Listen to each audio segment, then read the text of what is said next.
होली पर कान्हा जी को रंग क्यों लगाया जाता है? यदि होली का त्योहार है और आप होली के अवसर पर एक दूसरे को रंग लगाते हैं, तो ऐसे में भगवान श्री कृष्ण जी को भूल मत जाना। असल में पौराणिक मान्यताओं में होली का रंग भगवान श्री कृष्ण जी यानी कान्हा जी से जुड़ा है और यही कारण है कि प्रत्येक कृष्ण भक्त सबसे पहले भगवान श्री कृष्ण जी और माता राधा जी के साथ होली का त्योहार खेलते हैं और कृष्ण जी को रंग लगाते हैं। यदि आप भी होली पर भगवान श्री कृष्ण जी को रंग लगाते हैं तो इससे आपके जीवन में कई बदलाव होते हैं। एक तो श्री कृष्ण जी की कृपा आपके जीवन में बनती है, प्रेम का वास होता है और जीवन के दुख व कष्ट दूर होते हैं।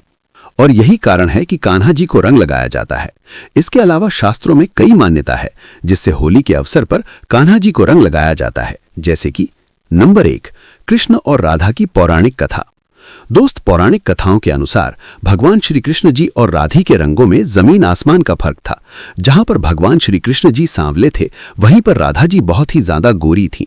इसलिए बाल रूपी श्री कृष्ण जी को हमेशा ऐसा लगता था कि राधा जी उन्हें पसंद नहीं करेंगी। और तब एक बार माता राधा जी ने मजाक में कहा था कि जाओ, जो रंग तुम्हें पसंद हो वह राधा के चेहरे पर लगा दो, फिर तुम दोनों एक जैसे दिखने लगोगे।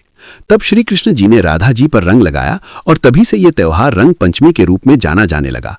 और ऐसा कहते हैं कि तभी से रंग लगाने का त्योहार शुरू हुआ था। और क्योंकि यह त्योहार श्री कृष्ण जी से जुड़ गया है, इसलिए सबसे पहले श्री कृष्ण जी को रंग लगाना चाहिए। नंबर 2, प्रेम और भक्ति का प्रतीक। दोस्त, ब्रज में सबसे बड़ी होली खेली जाती है और इसे प्रेम की होली कहा जाता है। और होली खेलने से पहले भगवान श्री कृष्ण जी को रंग लगाया जाता है।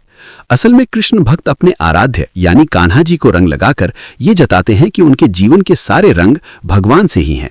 और श्री कृष्ण जी को रंग लगाना असल में भक्त और भगवान के बीच के लाड़ प्यार का तरीका है। इसलिए यदि आप श्री कृष्ण जी को रंग लगाने से पहले ही होली खेलना शुरू कर दें तो ये अच्छा नहीं होता है। नंबर 3, ब्रज की परंपरा। दोस्त, मथुरा, वृंदावन और गोकुल में होली केवल एक त्योहार नहीं बल्कि उत्सव है। असल में वहां पर मान्यता है कि भगवान श्री कृष्ण जी यानी कान्हा जी स्वयं धरती पर अपने भक्तों के साथ होली खेलने के लिए आते हैं। इसलिए होली खेलने से पहले मंदिरों में कान्हा जी को गुलाल अर्पित किया जाता है, जिसे प्रसादी गुलाल माना जाता है। और यही कारण है कि आपको भी होली खेलने से पहले भगवान श्री कृष्ण जी के चेहरे पर गुलाल लगाना चाहिए, गुलाल अर्पित करना चाहिए। नंबर 4, समानता का संदेश। बहुत से साधुओं का मानना है कि श्री कृष्ण जी ने रंग लगाकर सभी को समान रहने का संदेश दिया था। तभी से आज जब भी किसी के चेहरे पर रंग लगाया जाता है तो ऐसे में अमीर गरीब, ऊंच नीच या गोरे काले का भेद मिट जाता है। कान्हा जी ने रंग खेलकर समाज को यही सिखाया कि प्रेम के रंग में रंगने के बाद सब एक समान है।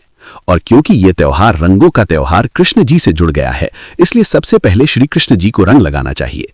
तो इस तरह से दोस्त, शास्त्र कहते हैं कि श्री कृष्ण जी का रंग लगाने के बाद ही होली खेलना मान्य है और ऐसा करने से श्री कृष्ण जी खुश होते हैं और उनकी कृपा बनती है।